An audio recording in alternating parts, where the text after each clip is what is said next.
Shut up and sit down.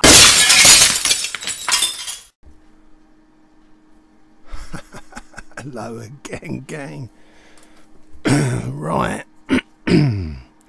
Where did we get to? In episode 1, we was round here putting this door on, if I remember rightly, and it was a bit of a pig's ear. So what I'm going to do is I've decided, rather than do bit by bit and film it, I'm just going to build it. Top, turret, hull, wheels and tracks, and then film a bit of the painting, etc. So all it's going to be is literally gluing all these sections together. So there's the turret with the sides, top and bottom. There's the cover for the base of the gun, mantle I think it's called, and that's it getting glued onto the turret. Various hatches, lenses and all of that. Same with all of the speakers, lighting, all of that type of thing. Ammo boxes that go round the turret and get glued on.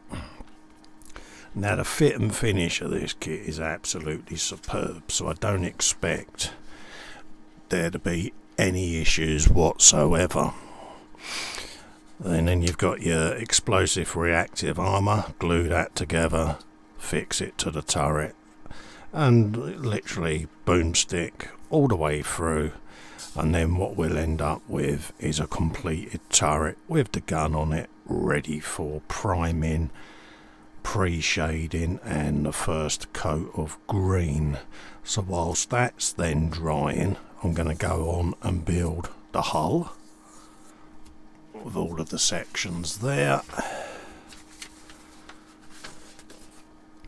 all your wheels, all your bracketry, all your panels, literally everything that goes on the hull will be put on there, apart from the wheels and the tracks. I'm literally going to assemble both halves of the wheel, paint them, and then put them on, and then the tracks get done in sections. But again, I shall base paint the tracks with the black, and then start a bit of weathering on some of the runs, and just leave a track where it's going to be glued, and then once it's glued, just weather that single track. And I think it might just make things a little easier.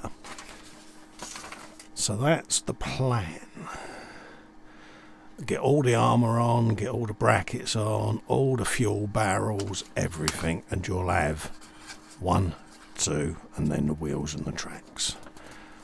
And I think that that will be the best way of getting this done, because it is fiddly, and all I'm doing is gluing and following the instructions. And I don't think I need to do a 6 series video build on this bad boy. We'll focus mainly on getting it painted, I think. So that's what I'm going to do. So slight change of plan mid-episode, but you know, when I played back episode 1 and watched it, I was like, well, all I'm really filming is me gluing bits together, and the viewer is more than capable of following the instructions. There's nothing that's jumping out as a problem. If there is, then what I'll do is I'll interject that in the video at some point. So that's what I'm going to do.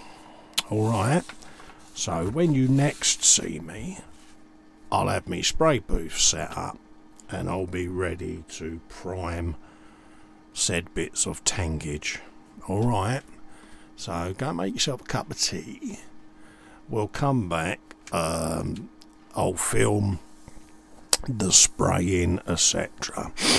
And I'll probably do a little voiceover of it and just speed it up a little bit so we can skip through. You'll then see, like, you know, the preparation, the sort of pre-shading and bits and bobs of that nature. Alright, so go and put the kettle on, go and make a brew, and when we come back we'll be ready to go.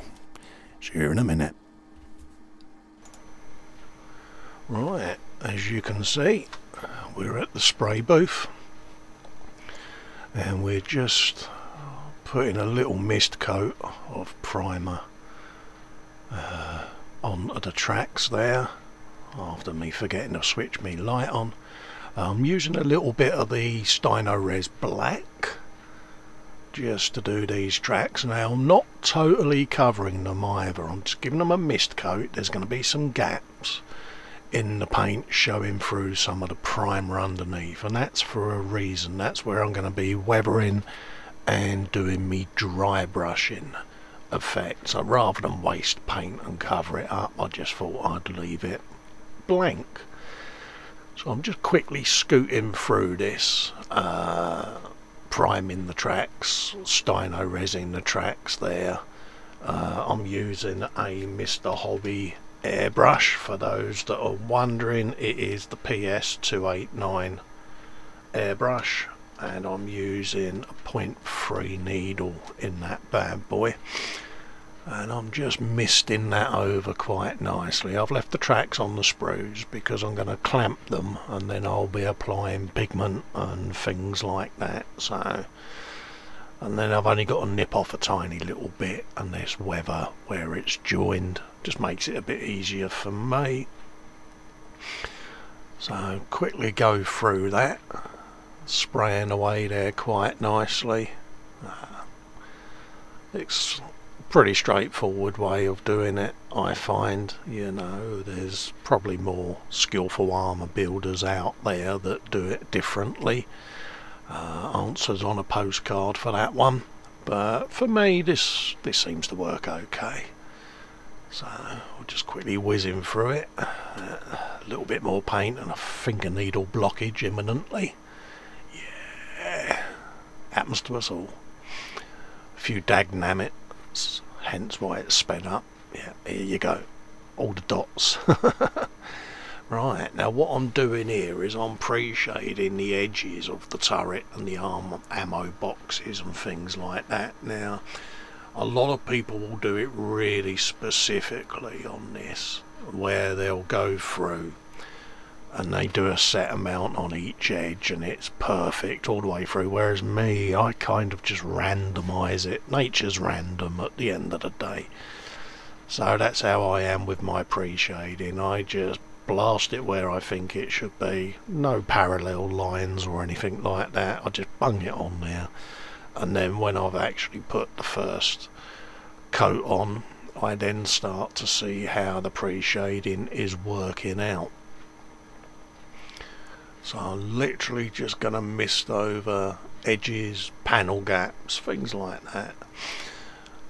Anything else will be captured right at the very end of the build with a bit of Starship filth, some pigments, some washes and things like that. So there's quite a bit to do on the tank. This is why I thought I would advance to the paint inside. That's the turret, obviously finished, as I mentioned previously, with everything attached to it.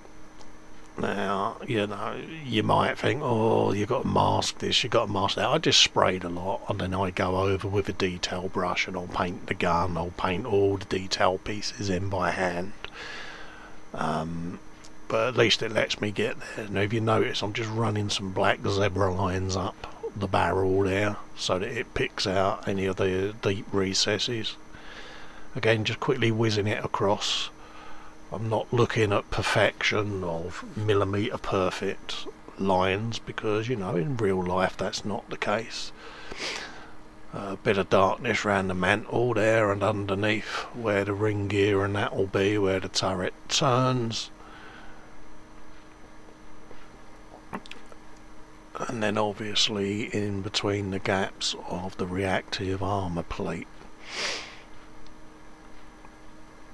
Little bit there across the hatches and the ammo boxes, and just work my way round until I'm happy with what I'm seeing. And again, you know, a lot of this I can hide with the top layers of paint, but I'm going for a very fine mist coat of all the different colours on the tank. So as you can see, loads of pre-shading on there. A lot of this will be gone, but you'll get an effect when you see the first layer of paint on there as to what I'm trying to achieve. So I want it used and abused, you know, because it is a, you know, a main battle tank, so I want it to look as if it's been out on exercise or wherever it's been and come back, you know, a few scratches, a few dinks, a load of dirt, dust and grit. And starting on the hull there, doing the reactive armour plates around the edges, coming along the side of the skirts. Apologies that I've moved off camera fractionally, it's just I am as blind as a bat. So literally along any of the lines on the edges of the plate, leaving the centres blank, and then where there's going to be depth, so any deep panel gaps, nice big bold black lines through them, and then any of the ridges or pressed parts of the steel structure will just have a light misting of it around the edges, and then when you spray the top coat, the centres all look like they're dipped slightly. So the same with the barrels as well. You'll just mist over the panel lines. As you can see underneath there, any of the hatches, around the suspension, underneath the skirts, like so. Around the barrels, that is a wooden log underneath the back of the tank that will be painted right at the very end in its final wood colour. So just in case anyone's eagle-eyed and has spotted that and gone, okay, that's a piece of wood, I know.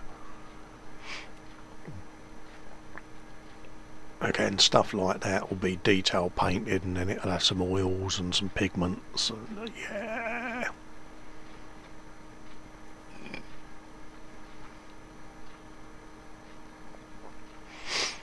So we're just carrying on around the turret housing there, across the ammo boxes.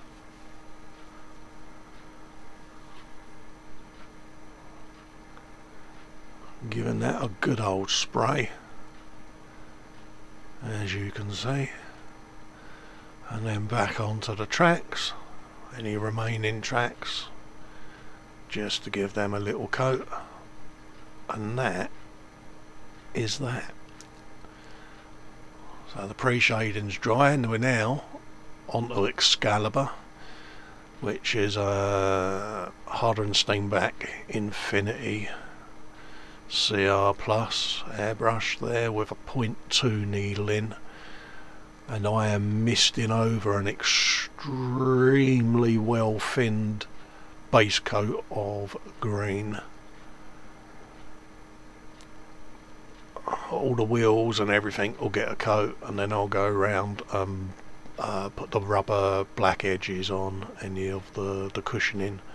And this is what I mean about the pre-shading there, just going across the panels and misting it across, as you can see, so you'll still see the shadow of the pre-shading coming through underneath, and that's what I'm after. I'm just misting coats. Now I might do another coat, I might not, because obviously I've got a sand colour and a black colour to go on for the camouflage, so I'll have a look at what it dries like and make the decision then, because the whole idea of me pre-shading is that I actually see the pre-shading through the paint job. So misting it over, mainly on my knuckles and my fingers, but hey, you know, werewolf arm there, sorry about that, folk. And you're just literally softly just mist and mist, you know. So I tend to build it up with thin coats rather than a massive splodge, and this is really thinned, this paint, you know. It's probably at least, oh blimey, 70-30 thinners to paint. It's really, yeah, it's almost like slightly dyed water.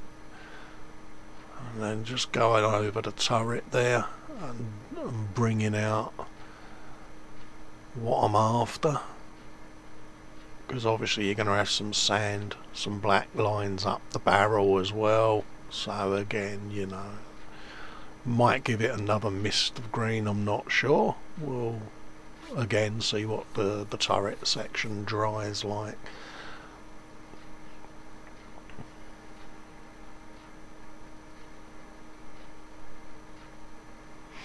And then on with the wheels there. And I've done these in halves, and then you put the wheels on the tank, put the track on, put the other half on the exterior, glue it all together, Bob's your uncle. So that's the plan. Part of me says glue the wheels together and then feed the track up and through, so I haven't decided yet which way to go. We'll see. Probably the latter, if I'm honest. And then cry like a girl when I realise I can't put the tracks on. But hey, you know. So we're coming up now.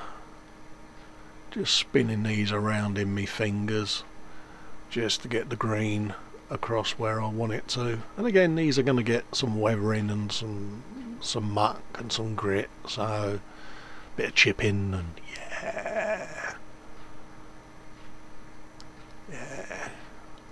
You want to know a good bit of chipping, watch Fox and Professor Tedward McSkipperton do a bit of chipping. They are really very deft at the craft, I give them that. Fox done a really nice chipping tutorial on a Gundam, and Ted's gone through it as well, and Skipper Ted that is. And check out their work on the YouTubes. They do some nice work, the pair of them. So coming up to getting to the end of the wheels now.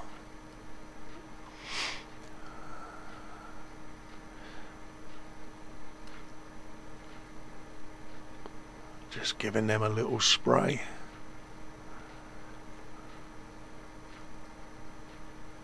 Yeah. And that's pretty much having some of that. Just a little clean on the airbrush there, because that's the thing, the paint does begin to dry on the needle using very low pressure. So a little bit of thinners in there, bit of airbrush cleaner, quick clean of the airbrush.